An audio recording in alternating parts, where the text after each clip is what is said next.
ये जो अभी स्थापित राष्ट्रद्रोह का कानून है उसको और भी ज्यादा भयानक, खतरनाक और ज्यादा तकलीफ वाला, दर्दनाक बनाना चाहते। उसके बावजूद ये किया गया है। क्यों? क्योंकि यही पहचान और चेहरा रहा है सरकार का 2014 के बाद।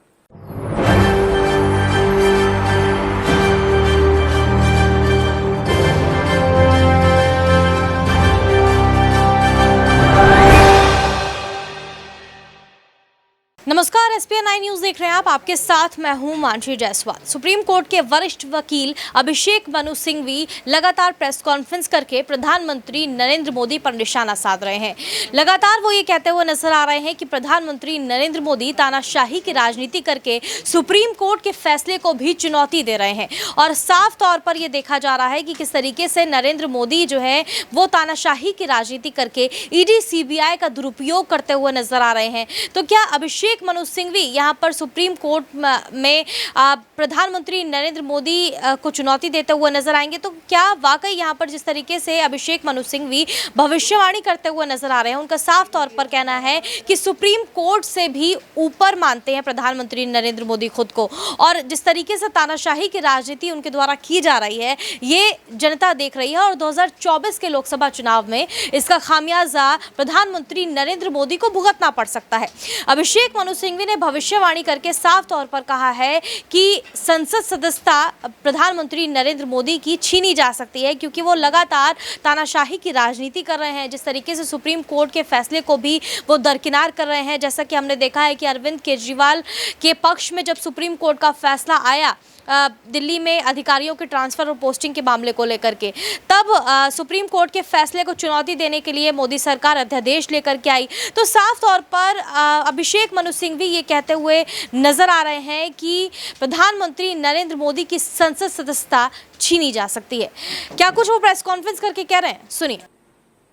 आज ये राजद्रोह के कानून में उसके जरिए तनाव बढ़ाने की तकनीक, विपक्ष के गला घोटने की तकलीफ, अपने सामने आम चुनाव देखकर और ज्यादा प्रताड़नाएं करने की तकनीक, ये सब ये सरकार इन सब चीजों में माहिर है।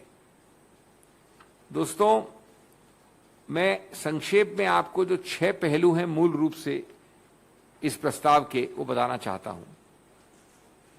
मूल रूप से इसके बहुत ही घिनौने जो पहलू है उसका नंबर 1 है ये जो अभी स्थापित राष्ट्रद्रोह का कानून है उसको और भी ज्यादा भयानक, खतरनाक और ज्यादा तकलीफ वाला, दर्दनाक बनाना चाहते हैं।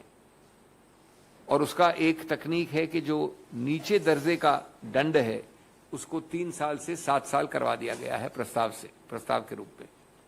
दूसरा, ये ऐसे प्रस्ताव आया है जैसे अनभिज्ञ है पूरा देश। सरकार उच्चतम न्यायालय की 1 वर्ष पुरानी कार्रवाई से, उसमें विस्तृत कई ऑर्डर हुए हैं जिनको बारे में मैं कुछ कोट करूंगा आपको वापस अभी। ये ऐसे प्रस्ताव आया है जैसे कभी कुछ हुआ ही नहीं, और ऐसी प्रक्रियाओं के बाद जिसपे सीधा उच्चतम न्यायालय ने ये प्रकट किया अपना विश्वास और अपनी मंशा कि इस कानून को अब बंद किया जाए या इतना छोटा किया जाए, इतना कम प्रभावशाली किया जाए कि इसके कोई दांत न बचे। तीसरा, एक मजाकिया चीज की गई है जो 60 साल से न्यायपालिका का कानून था, केदारनाथ 1962 का निर्णय 60 साल पुराना है, जो कानून बनाया गया था न्यायपालिका द्वारा, उसको प्रस्तावित किया है कि उसको अब विधायिका द्वारा बना दिया जाए। बस ये संशोधन, ये इंप्रूवमेंट, ये सुधार बताया गया है 60 साल बाद। इसलिए मैंने कहा कि खोदा पहाड़ निकला चूहा, बल्कि चूहा नहीं, मैं कहूंगा एक भयानक राक्षस निकला है। चौथा, कोई भी ऐसा सेफगार्ड, सुरक्षा चक्र नहीं दिया गया है कानून में जिससे कि उसके दुरुपयोग को कम हो, रोका जाए, और उसके दुरुपयोग के आंकड़े मैं अभी आपको देने वाला हूं 2014 के बाद। पांचवा, बड़ा स्पष्ट रूप से कॉलोनियल एक मानसिकता का संदेश दिया गया है कि हम उसी मानसिकता से शासक और प्रजा के बीच में दूरी रखेंगे और इस कानून द्वारा गणतंत्र की नींव को पर आक्रमण करेंगे, उखाड़ेंगे। क्योंकि गणतंत्र की नींव है स्वतंत्र सोच, निष्पक्ष सोच, बोलचाल इत्यादि। और अंतिम बात ये बड़ा स्पष्ट है कि एक संदेश दिया गया है विशेष रूप से चुनाव के पहले कि हम इसका वैसे ही एक तरफा, एक पक्षपात से ओतप्रोत दुरुपयोग करेंगे, विशेष रूप से विपक्ष के नेताओं के विरुद्ध। उच्चतम न्यायालय के ये आपने वाक्य याद दिला दूं आपको, क्योंकि संस्थापिक स्मृति को वापस जगाना आवश्यक है। It will be appropriate not to continue the usage of the aforesaid provision of law by the governments। बल्कि इसको सुनकर असंवैधानिक करार करने की प्रक्रिया उस स्टेज तक पहुंच गई थी। जब असंवैधानिक करार करने की प्रक्रिया की स्टेज पहुंची थी तो कहा गया सरकार द्वारा कि अभी इसको नहीं सुनिए, हम इसको पुनर्विचार करते हैं। पुनर्विचार का आपने परिणाम देखा है। आगे कहा उच्चतम न्यायालय ने, we hope and expect that the state and central governments will restrain from registering any FIR, continuing any investigation or taking any coercive measures by invoking 124A while the aforesaid provision is under consideration।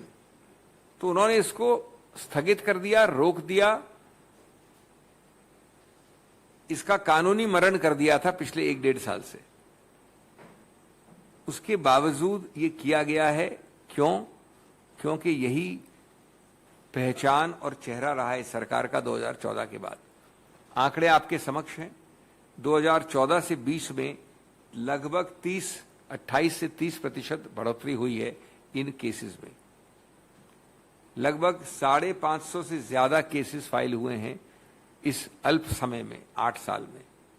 12 file किए गए हैं pandemic के दौरान उन लोगों के बारे में जिन्होंने विरोध किया ऑक्सीजन की कमी, वेंटिलेटर्स इत्यादि के मुद्दों पे। 21 केस गए हैं पत्रकारों के विरुद्ध। उसमें कोविड के मुद्दे शामिल हैं, हाथरस गैंगरेप के हैं, नागरिकता के हैं इत्यादि। 27 केसेस हैं सिटीजनशिप एक्ट और रजिस्टर, नेशनल रजिस्टर के विषय में। हम जानते हैं कि करीब करीब उत्तर प्रदेश में 60% बेल याचिकाएं इस विषय में निरस्त होती हैं। 60%। कई दर्दनाक भयानक उदाहरण आए हैं। जनवरी 2021 में 3 सेडिशन केसेस फाइल किए गए कई लोगों के विरुद्ध में, सिर्फ बीजेपी शासित प्रदेशों में। शशि थरूर के विरुद्ध, राजदीप सरदेसाई के विरुद्ध, मृणाल पांडे के विरुद्ध, कौमी आवाज के जफर आगा के विरुद्ध, परेश नाथ कारवा मैगजीन के विरुद्ध, अनंत नाथ, विनोद जोज, बाद में विनोद दुआ के विरुद्ध, एल्गार परिषद, सिर्फ विरोध, गणतांत्रिक विरोध करने के लिए, सिर्फ अपनी आवाज उठा के किसी चीज की निंदा करने के लिए। इस प्रकार के उदाहरण और बहुत हैं। लेकिन मूल जो प्रश्न उठता है, जिससे मैं अपनी बात अंत करूंगा, मूल प्रश्न 4-5 हैं। नंबर 1 कि क्या इस सरकार में हिम्मत, दम, धैर्य नहीं है कि वो इस कानून को हटा दे। इसके लिए अभियान हुआ है देश में। उच्चतम न्यायालय ने करीब करीब अपना मत रखा है। गणतंत्र में इसको हटाने की बात क्यों नहीं करती है वो? उल्टा उससे कहीं ज्यादा भयानक बनाने का प्रस्ताव आपके समक्ष आया है। दूसरा, 2014 के बाद बीजेपी के सरकारों में ये क्यों तिगुना, दुगुना, इतना ज्यादा इसका दुरुपयोग क्यों बढ़ा है? आंकड़े इतने क्यों बढ़े हैं? तीसरा, क्या ये आगामी राष्ट्रीय चुनाव के संबंध में एक और टूल निकाला गया है? दुष्प्रभाव का, भय का, प्रताड़ना का, कंट्रोल फ्रीक का। चौथा, ये सिर्फ पक्षपाती रूप से विपक्ष के सेगमेंट्स के विरुद्ध क्यों इस्तेमाल और दुरुपयोग होता है? पांचवा, क्या ये कानून आयोग द्वारा एक तरीका निकाला गया है, एक घुमा फिरा के तरीका, एक ऊंचा नीचा तरीका, जिससे कि आप उच्चतम न्यायालय को एक प्रकार से अवहेलना करें और इस रूप से विपरीत करें, जो देश की मंशा है उसके विपरीत चले। और अंत में कब ये कंट्रोल फ्रीक सरकार, ये नियंत्रण की फ्रीक सरकार, ये नियंत्रण से हर व्यक्ति, हर चीज, हर पत्ते को नियंत्रित करने वाली जो भावना है, वो सरकार कब ये कॉलोनियल मानसिकता को हटाएगी? ये हमारे प्रश्न हैं, ये हमारी निंदा है, ये हमारी भर्त्सना है आपके जरिए, क्योंकि ये एक काला दिवस है काले कानून के विषय में जो प्रस्तावित हुआ है। धन्यवाद। इस पे प्रश्न लें पहले।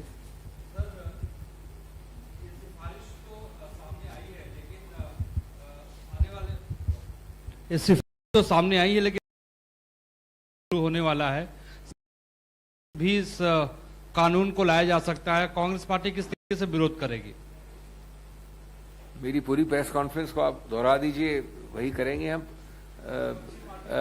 संसद में हमारा बिल्कुल यही मंतव्य होगा जो मैंने यहाँ से कहा है। संसद में हमारा स्टैंड और कांग्रेस पार्टी का जो अभी स्टैंड है, मैंने आपको विस्तृत रूप से उसका एक एक एलिमेंट बताया है। मैंने क्यों, कब, कैसे सब कुछ बताया आपको। विपक्षी पार्टियों को भी एक साथ लेकर आने की कोशिश करेंगे आप लोग? निश्चित रूप से आने की कोशिश करने की आवश्यकता नहीं होगी, क्योंकि देश में एक बहुत ही व्यापक हिस्सा है जो शब्द हमारे बेशक आज हो, लेकिन हमारे उद्देश्य, हमारे जो हमने कहा है उसके सब्सटेंस से पूरी तरह से। तो सुना आपने किस तरीके से अभिषेक मनु सिंघवी यहाँ पर बड़ा हमला बोलते हुए नजर आए प्रधानमंत्री नरेंद्र मोदी पर। आप क्या सोचते हैं इस मामले पर, हमें कमेंट करके जरूर बताएं कि क्या 2024 के लोकसभा चुनाव में प्रधानमंत्री नरेंद्र मोदी की मुश्किलें बढ़ती हुई नजर आएंगी। देश और दुनिया की तमाम बड़ी खबरों के लिए देखते रहिए SPN 9 न्यूज।